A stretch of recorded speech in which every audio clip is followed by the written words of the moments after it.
اعوذ باللہ من الشیطان الرجیم بسم اللہ الرحمن الرحیم الیوم اکملت لکم دینکم واتممت علیکم نعمتی ورضیت لکم الاسلام دینا۔ آج کے دن میں نے آپ کا دین مکمل کر دیا ہے اور تمہارے لیے اپنی نعمتیں بھی تمام کر دی ہیں اور تمہارے لیے دین کو اسلام کے نام سے پسند کر لیا ہے۔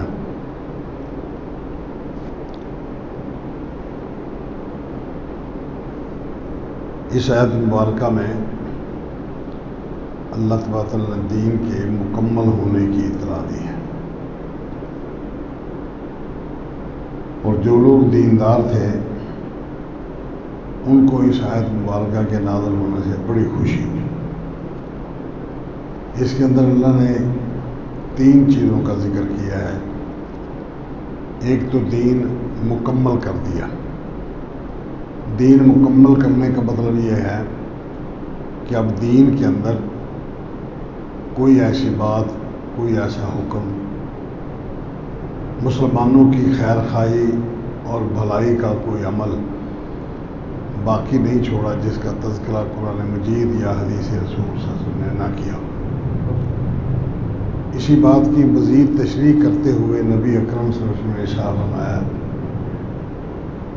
کہ مسلمانوں کی دنیاوی اور اخروی جو خیر و برکت، جو بھلائی، جو اچھائی مسلمانوں کے لیے مفید ہو سکتی ہے، میں نے وہ ساری چیزیں تمہیں تفصیل کے ساتھ بتا دی۔ اب کوئی ایسی چیز نہیں بچی جو قیامت تک مسلمانوں کی خیر خواہی، مسلمانوں کی بھلائی، ان کی اچھائی اس چیز میں ممکن ہو، وہ میں نے بتا دی۔ جو حلال کے طریقے تھے وہ سب بتا دیے، جو حرام کے طریقے تھے وہ سب بتا دیے۔ اب یہ آگے مسلمانوں کی ذمہ داری ہے یا مسلمانوں کی اپنی سوادید ہے، وہ ان میں سے کون سا طریقہ اختیار کرنا چاہیں وہ کر لیں۔ کوئی اچھائی چاہتا ہے تو وہ اچھائی کو اپنا لے، کوئی برائی چاہتا ہے تو وہ برائی کو اپنا لے۔ بہرحال وہ تمام چیزیں جن چیزوں کو اللہ اور اس کے رسول صلی اللہ علیہ وسلم نے مسلمانوں کی اچھائی اور برائی سمجھ کر جس کے نتائج اچھے اور برے نکلنے تھے، وہ ساری کی ساری چیزیں واضح کر دی۔ اب جو بندہ اللہ تبارک و تعالیٰ کے مکمل کیے ہوئے دین میں اپنی طرف سے کوئی اضافہ کرتا ہے یا اپنی طرف سے کسی ایسی چیز کو یا ایسے مسئلے کو ختم کرتا ہے جو اللہ اور اس کے رسول صلی اللہ علیہ وسلم کے احکامات سے ثابت نہیں، نبی اکرم صلی اللہ علیہ وسلم کے افعال اور کردار سے، عمل سے ثابت نہیں، وہ دین نہیں ہو سکتا، وہ دین نہیں۔ اور جو بندہ یہ جرأت کرتا ہے اس نے اپنے آپ کو ایسی گدی پر بٹھانے کی کوشش کی ہے جو منصب، جو ذمہ داری اللہ تبارک و تعالیٰ کی تھی کہ وہ مسلمانوں کی خیر و برکت کے اعمال کو واضح کرے، بتائے ان کو۔ اب یہ بندہ اس مقام پر بیٹھ کر مسلمانوں کی خیر و برکت کے معاملات کو اپنے ہاتھ میں لے کر اس کو ہینڈل کرنے کی کوشش کرے، اور یہ طریقہ کار اتنا برا ہے، اس قدر گناہ کا کام ہے۔ اس وقت وہ کام جو اللہ کے رسول صلی اللہ علیہ وسلم نے، اللہ تعالیٰ نے بیان نہیں کیا، آپ صلی اللہ علیہ وسلم نے اس پر عمل نہیں کیا، کوئی بندہ اس کو دین سمجھ کر اس پر عمل کرتا ہے، اس کا پرچار کرتا ہے، تو نبی اکرم صلی اللہ علیہ وسلم نے ارشاد فرمایا من عمل عملا کل امر،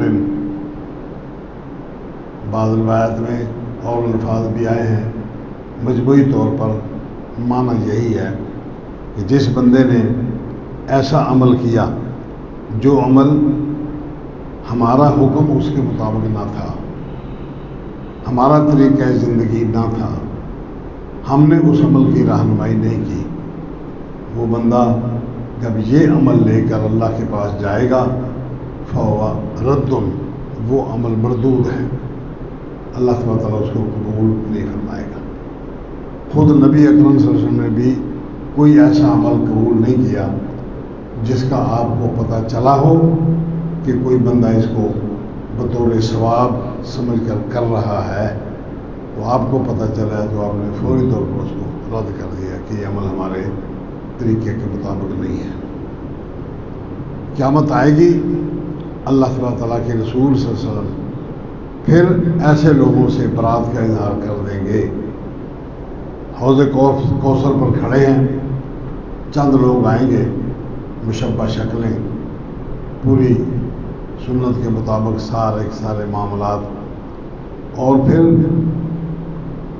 سب سے بڑی بات کہ ان کے وضو کے اعضاء چمکتے ہوں گے۔ یہ دلیل ہے اس بات کی کہ وہ نماز بھی پڑھتے ہوں گے، وضو بھی بناتے ہوں گے، مگر حوض کوثر پر آنے سے پہلے جب وہ سامنے آئیں گے تو آپ صلی اللہ علیہ وسلم اپنے خدام کو فرمائیں گے کہ اپنے پیالے بھر لو، اپنے گلاس بھر لو، جگ بھر لو، یہ میری جماعت کے لوگ آ رہے ہیں، ان کو پانی پلاؤ۔ جب وہ آئیں گے تو زور بین معصوم، حوض کوثر نبی اکرم صلی اللہ علیہ وسلم اور وہ آنے والی جماعت، ان دونوں کے درمیان ایک طرف حوض کوثر اور نبی اکرم صلی اللہ علیہ وسلم ہیں، ایک سائڈ میں وہ آنے والی جماعت کے لوگ ہیں، درمیان میں دیوار کھڑی کر دی جائے گی، اچانک دیوار کھڑی کر دی جائے گی۔ نبی اکرم صلی اللہ علیہ وسلم نے ارشاد فرمایا کہ میں پھر اس وقت اللہ تعالیٰ سے درخواست کروں گا کہ اللہ یہ تو میری جماعت کے لوگ ہیں۔ اللہ فرمائے گا کہ اے رسول صلی اللہ علیہ وسلم، یہ آپ کی جماعت کے لوگ نہیں ہیں، آپ کو نہیں پتا کہ تیرے آ جانے کے بعد ان لوگوں نے تیرے دین کے اندر کیا کیا نئی چیزیں پیدا کر کے تیرے دین کا حلیہ بگاڑ دیا تھا۔ آپ سے سمجھ صاحب فرمایا کہ جب میں یہ بات سنوں گا تو میں اس کو کہوں گا سوحقن سوحقن سوحقن، 3 دفعہ، لمن غیر بعدی، جس نے میرے بعد میرے دین کو بدل دیا ہے ان کو یہاں سے پرے لے جاؤ، دور ہٹا لو، دفع کرو، ان کو یہاں سے نکالو، یہ یہاں کیوں آئے ہیں؟ میرے دین کا حلیہ ٹائٹ کر کے یہ آج یہاں میرے سامنے کیوں آئے ہیں؟ کیوں یہ حوض کوثر کا پانی پینے کے لیے یہاں جمع ہوئے ہیں؟ لے جاؤ، ان کو دور بھگا دو، ان کا یہ مقام نہیں ہے کہ ہم ان کو پانی پلائیں، دفع کرو۔ زندگی میں آپ صلی اللہ علیہ وسلم نے جس جس عمل کو دیکھا، آپ صلی اللہ علیہ وسلم نے اس پر صاد نہیں کیا، اس کو رد کر دیا۔ قیامت آئے گی، اللہ کے رسول صلی اللہ علیہ وسلم ان لوگوں کے اعمال جب دیکھیں گے، ایسے لوگوں کو جب دیکھیں گے تو ان کو بھی آپ رد کر دیں۔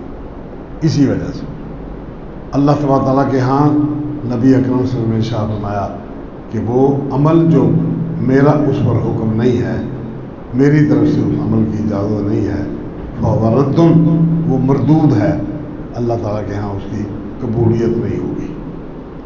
اتنی شدید وعید کرنے کے بعد اب بھی اگر کوئی بندہ اللہ تعالیٰ کے دین میں اپنی طرف سے کوئی اضافہ کرتا ہے یا اس میں کمی کر لیتا ہے تو وہ اسی زمرے میں آئے گا جیسے کہ اللہ کے رسول نے بیان فرمایا۔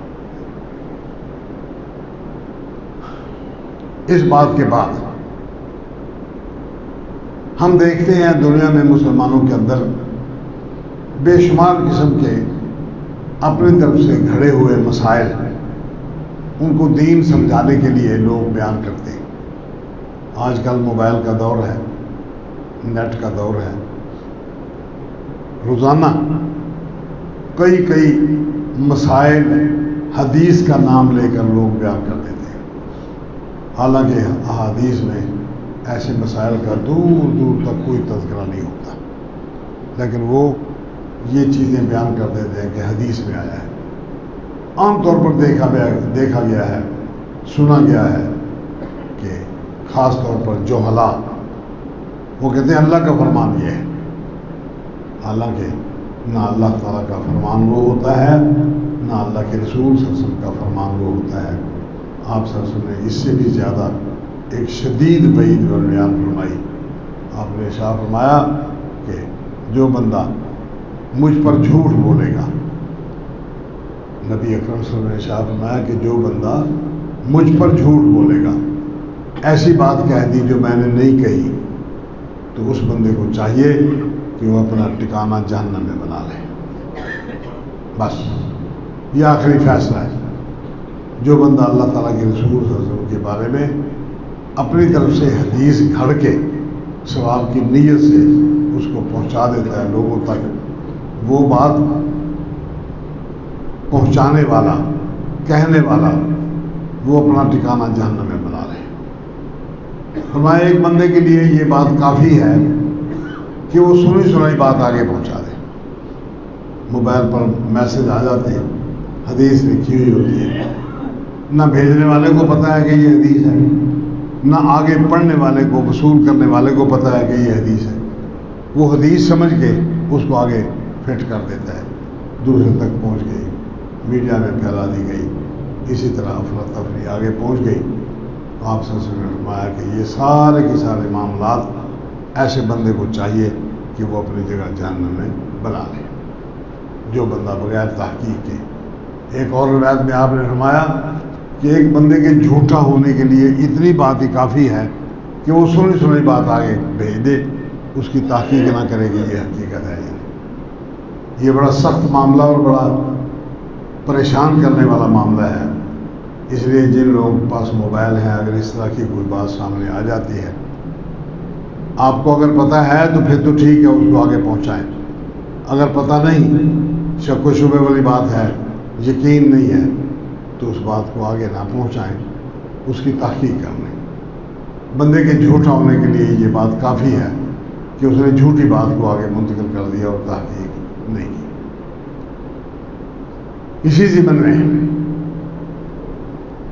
گزشتہ جمعے سے ذرا پہلے یا گزشتہ جمعے کے بعد ہمارے ملک میں، بلکہ بدعت والے لوگوں میں ایک بہت بڑا ہنگامہ ہوا ہے۔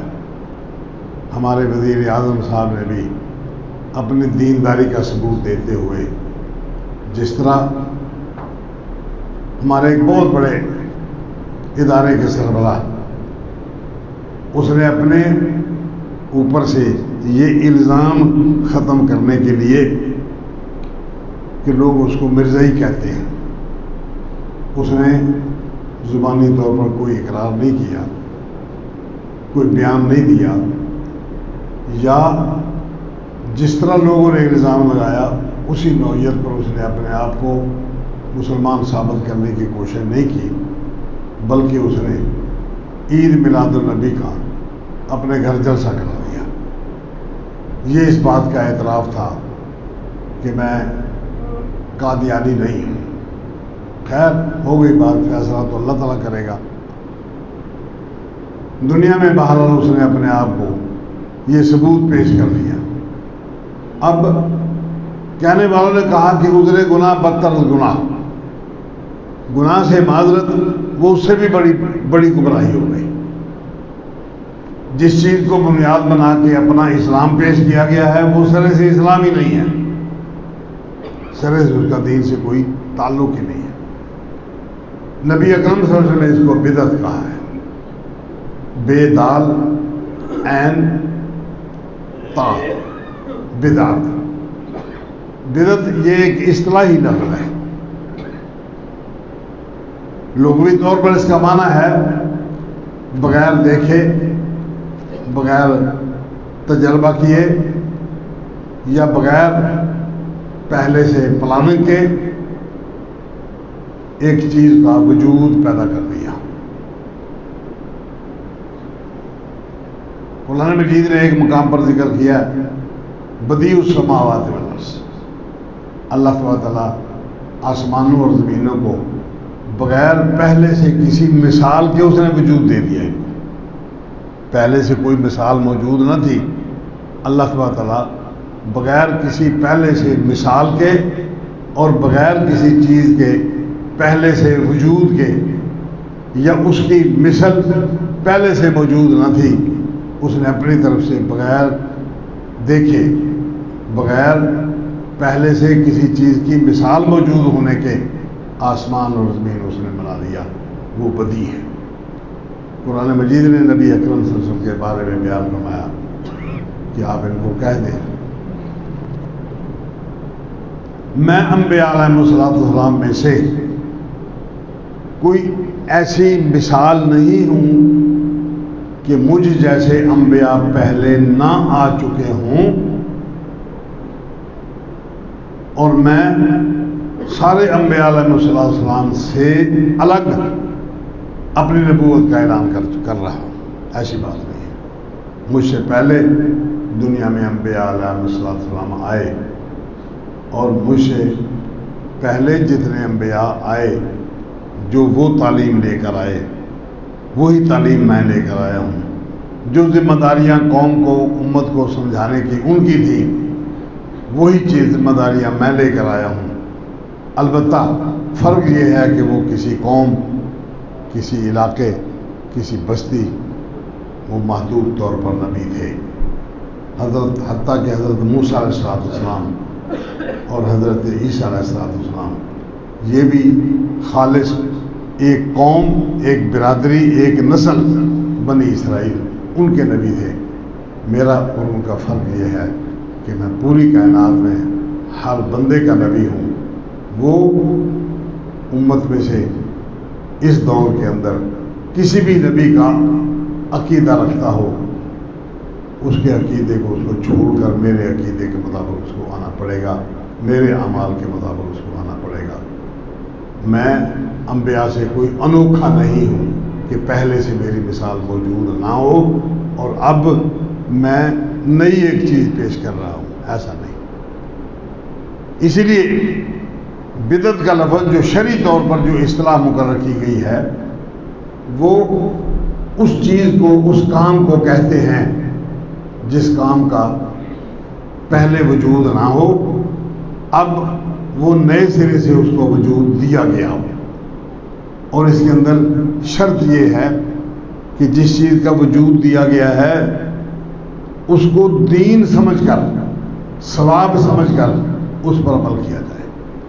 کہنے والا اس کو ثواب سمجھ کر اس کا پرچار کرے، سننے والے اس کو نیکی سمجھ کر اللہ تبارک تعالیٰ کے یہاں اجر و ثواب کے مستحق قرار پا کے پھر اس کا پرچار کریں اور اس پر عمل پیرا ہوں.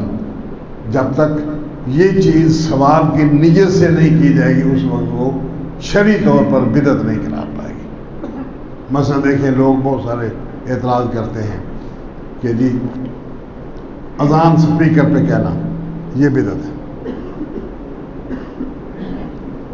یہ شرعی بدعت نہیں کہہ سکتے اس کو، اس لیے کہ اس کا وجود پہلے سے موجود ہے. جب اذان شروع ہوئی تو نبی اکرم صلی اللہ علیہ وسلم نے حضرت عبد الرحمن ابن عبد ربی، انہوں نے رات کو خواب دیکھا کہ ایک بندہ میرے پاس آیا، اس کے پاس ایک نوبت ہے ڈھول کی طرح بجانے والی. تو کہتے ہیں میں نے کہا کہ یار یہ نوبت مجھے دے دو. اس نے کہا آپ کیا کریں گے؟ میں نے کہا جی ہم نماز کے اوقات میں اس کو بجا کے لوگوں کو اطلاع دیں گے کہ نماز کا ٹائم ہو گیا ہے، لہذا جماعت کے لیے جلدی آ جائیں.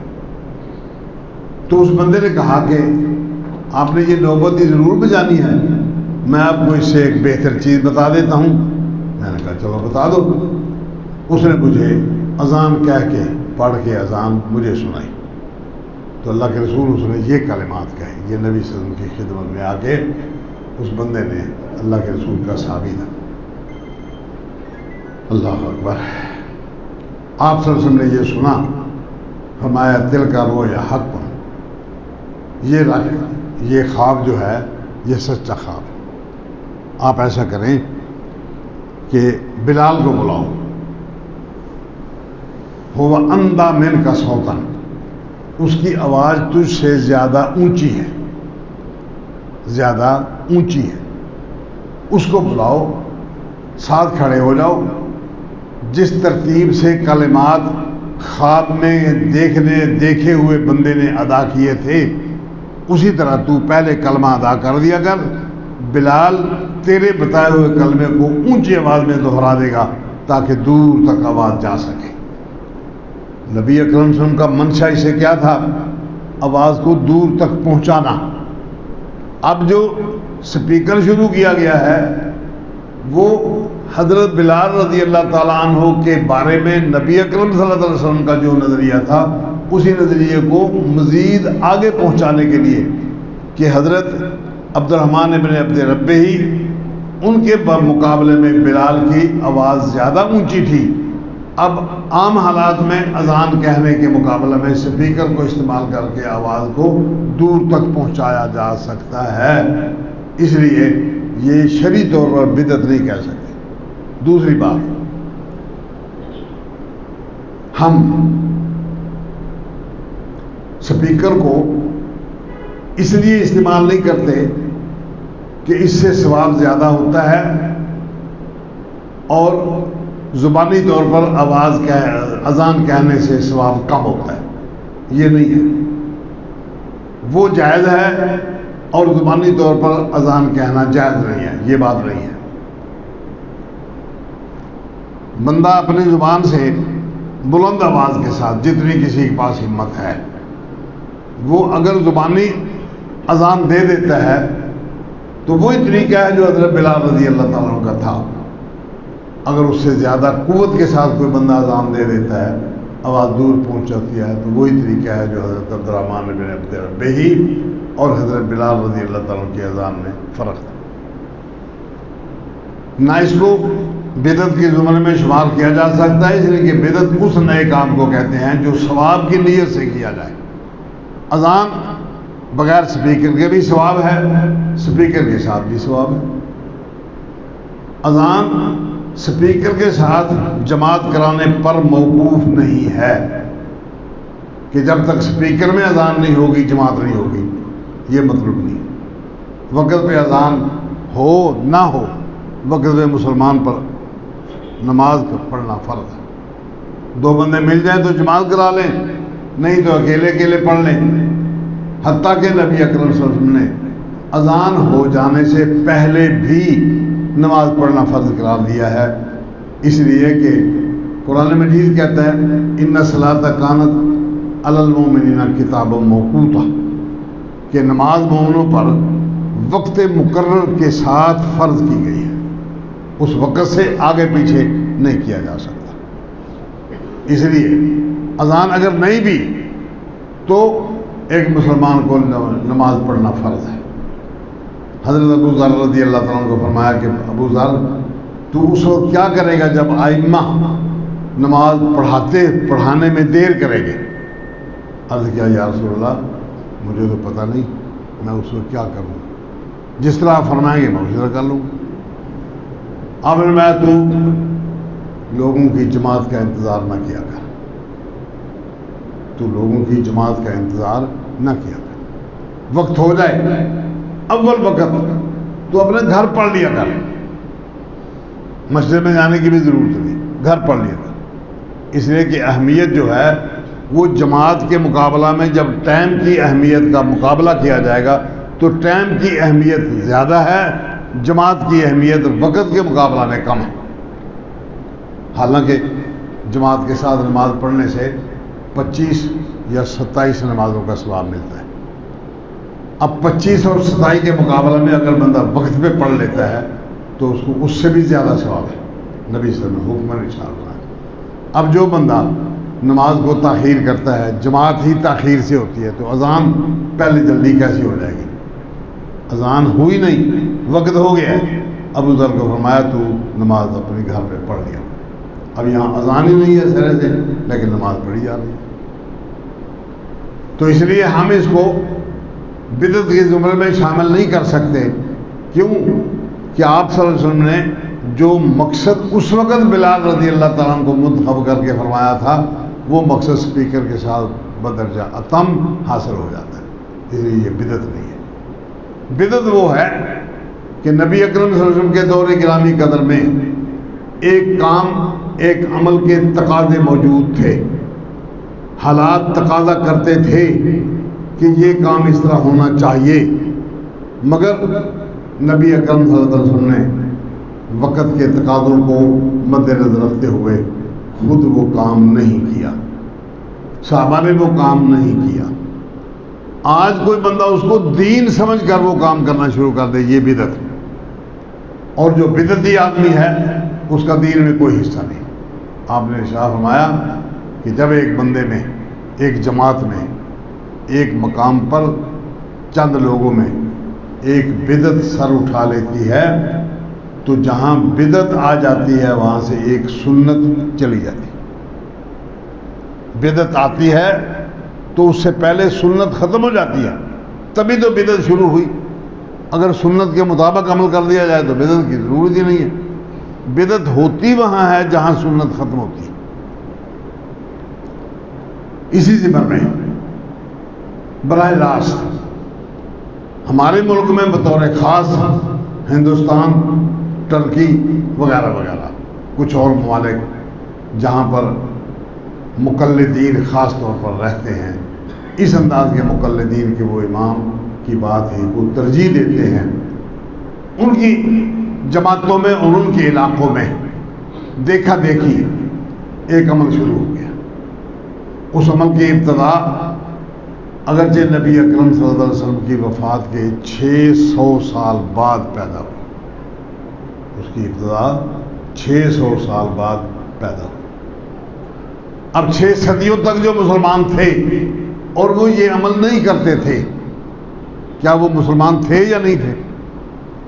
ہم سے بہتر ہے، ساری امت سے بہتر ہے.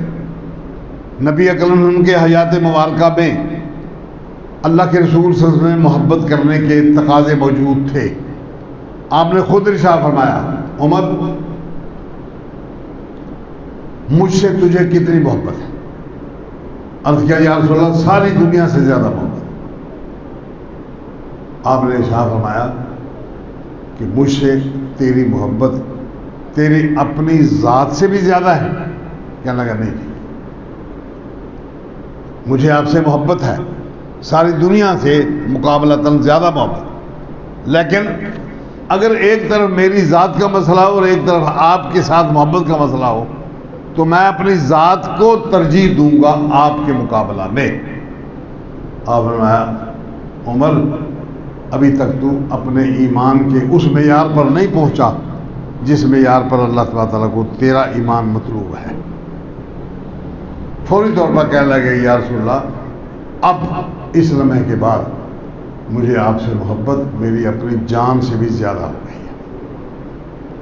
آپ نے ارشاد فرمایا کہ عمر الآن اب تو اس معیار پر پورا اترا ہے جو معیار اللہ تعالیٰ کو ایک مسلمان سے مطلوب ہے کہ وہ میرے رسول سے اتنی محبت کرے کہ اس کی جان اور اللہ کے رسول صلی اللہ علیہ وسلم کا تقابل کر لیا جائے تو اس کی اپنی جان پیچھے رہ جائے اور اللہ کے رسول صلی اللہ علیہ وسلم سے محبت لگاؤ اور تعلق وہ اس سے زیادہ آگے بڑھ جائے. یہ سب باتیں اپنی جگہ پر. ان تمام باتوں کے ساتھ ساتھ یہ جو عید میلاد النبی کا ہمارے ملک میں چکر چلا ہے، بلکہ وزیر اعظم صاحب نے کانفرنس کر کے اس بات کو اور بھی زیادہ پکا کر دیا. لوگ بدعتی تھے، ہمارے وزیر اعظم صاحب وہ سارے کے سارے بدعتیوں کا سردار نکلا. جہالت، دین کا پتہ ہی نہیں. دین کیا ہے، اللہ تعالیٰ کے یہاں چیز کیا قبول ہوگی، کس چیز کو اللہ تعالیٰ نے رد کر دینا ہے، اللہ کے رسول نے جس چیز کو مردود کہا اسی کو انہوں نے سرکاری طور پر منا کر لوگوں کے سامنے اپنے دینداری کا